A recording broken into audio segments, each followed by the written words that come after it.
This is 5 on your side at 5. Focused on you. Tonight, we're learning more about the 2 young children who died in a devastating house explosion in St. Charles County. Thanks so much for joining us. I'm Kelly Jackson. It happened this morning in Defiance along one of the city's main streets. 5 on your side's Diamond Palmer is live in Defiance with what we know about the family and details of the investigation. Well, Kelly, this fire happened this morning in the 2900 block of Highway 94 South here in Defiance. And right now, the cause of this fire is still under investigation. But fire officials tell us that they have called in the state fire marshal to help investigate.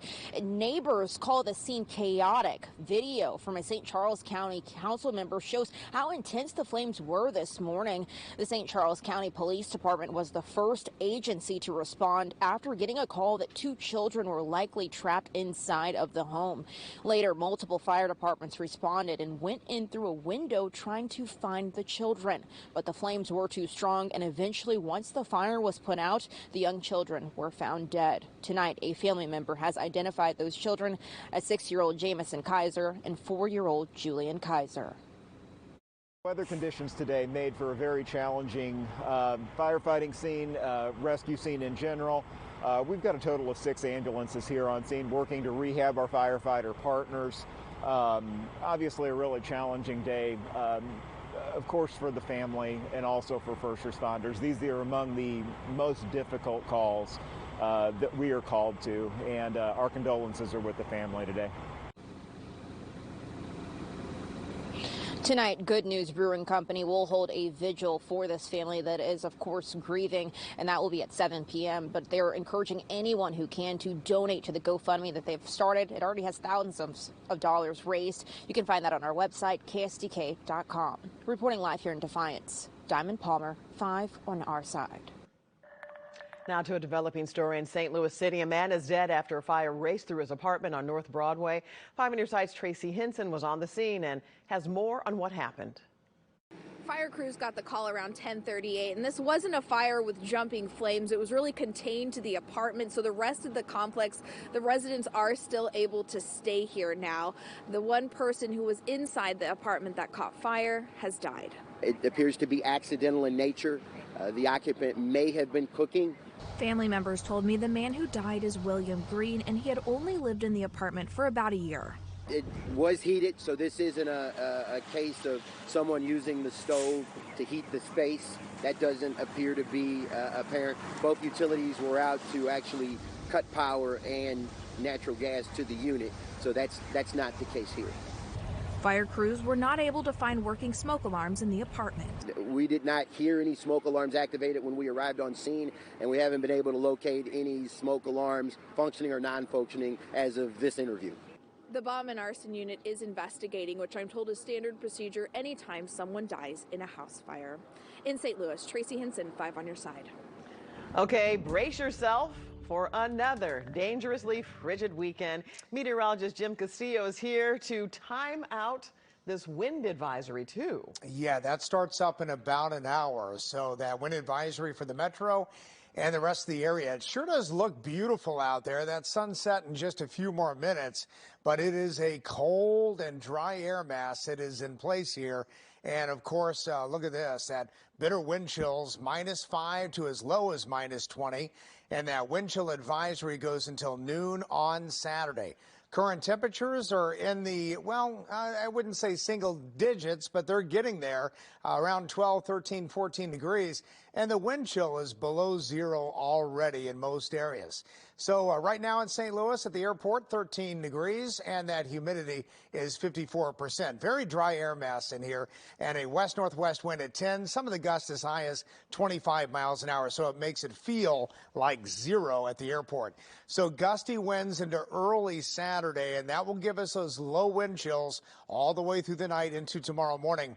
It's a quiet weekend, but then late Sunday night and into early Monday, we're talking a chance of some freezing rain or drizzle before we get to just regular rain and a big warm up next week. Much more on all that coming up in just a few minutes. Okay, we'll see you then, Jim. And you can always stay up to date on the severe weather this weekend.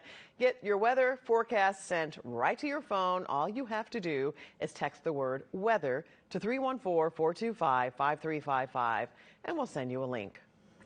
Tonight, we're waiting for a Potosi woman's autopsy results to learn how she died. Donna I. disappeared January 9th after a Washington County deputy dropped her off from a hospital.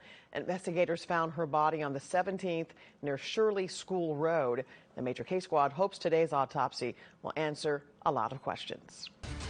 Tonight, a cyber stalking victim is continuing her quest to strengthen Missouri's laws. The I-Team began reporting on serial cyber stalker Robert Merkel years ago, exposing how the state's law failed to protect victims. Tonight, Christine Byer shows us how one victim is partnering with a retired domestic violence detective to change that. Christine? Kelly, Angela once felt ignored by law enforcement when a man started threatening to rape and kill her online. Now, a retired detective who often saw stalking cases escalate to violence is one of her biggest supporters in pushing for better training for investigators. Unfortunately, these types of cases can escalate quickly, and those cases can end up in murder or murder-suicide. Mark Kurkowski is talking about cyber stalking. He spent 27 years with the St. Louis Police Department, 10 of them in the domestic violence unit. Technology plays a big role in stalking cases, and with artificial intelligence and deepfake technology and some of the other technologies are out there, the state statutes just aren't keeping up. Now he's partnering with Angela, whose cyber stalker was allegedly Robert Merkel, to change that. Merkel is now serving a federal prison sentence for stalking multiple women across the country. I was one victim of many here in the city, and we all had different experiences when reaching out to the police department. For Angela, it was very much dismissed. Now she and Kurkowski are supporting a bill that would form a task force to improve laws and training for police who answer calls from victims like Angela. It would include 15 people, ranging from police officers and victims advocates to harassment victims themselves. This will be the third time it goes to the legislature. The saying third time's the charm is what I'm really leaning into right now. State Senator Tracy McCrary filed the bill Thursday, the first national day of action for stalking awareness. I'm not trying to be a hero. I just know that it is a harrowing experience to live through, and we can do better. Now, to read a full copy of that bill or to learn how you can get involved in supporting the legislation, check out my story on the As Seen on TV section of KSTK.com. Coming up, a new rule for using the restroom within the Wentzville School District, the policy the board just passed for students, staff, and visitors. Plus, St. Louis City and County's divide isn't all that unique. Tonight, we search for solutions to crime in Baltimore, a place we have more in common with than what you'd think. And in Hidden Valley, they are making the snow. It's not falling from the sky anymore, but it's frigid out there. We'll talk about our weekend forecast and the big warm up next week with a lot of rain in the forecast.